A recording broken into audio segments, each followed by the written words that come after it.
when you don't have a minyan. So what happens if you don't have a minyan at the beginning of tefillah for Shachris? Right? Not that this ever happens, but you should be able to learn it, so be able to have the schus of the learning. But so if you don't have a minyan at the beginning, so you can have somebody who says brachos and who says baruch shamar and says psukei zimra.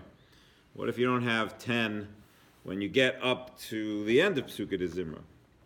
So really the chazan should wait and not say yishtabach, because you should have something to be able to finish off with to go into the kaddish. And the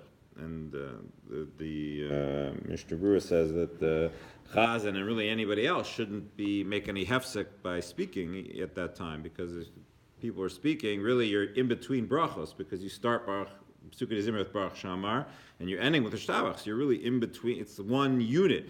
So you really shouldn't be doing any talking then, even though you're just sort of standing around now waiting maybe for somebody to come. You shouldn't do any talking unless somebody needs to talk in order to get people, to get somebody to come for the minyan. You got to get on the phone or call somebody, to make the minyan happen.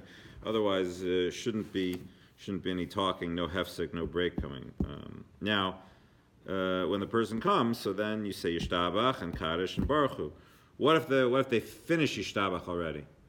So without the minyan afterwards, then somebody comes. So what you should do, because since what are you saying the kaddish on? You already finished psukei zimra. The kaddish sort of is a way of signifying an end, a beginning. You can't say kaddish on nothing. The kaddish doesn't just say kaddish on. The kaddish has to be said based on something that was said before the kaddish. It acts as a way of sort of it is an ebb and flow within the davening. It's something that accentuates a piece of davening. You don't just say a kaddish out of nowhere. It has to be attached to something.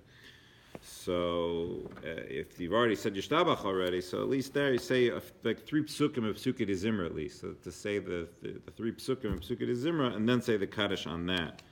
But without that, you shouldn't say the kaddish. If the minyan comes right after you finish yishtabach, you finish yishtabach and then the minyan comes in, that's okay also. Then you can still say kaddish, because it's within tocha de divrei type of thing. It's right away, so therefore that's still okay. Individuals, who came before that and they're standing around, they can say yishtabach, right? They know they're waiting for the chazan to finish things. They can say yishtabach, and then afterwards, they can wait. And the same would be true on Shabbos. That could be done as well. Okay.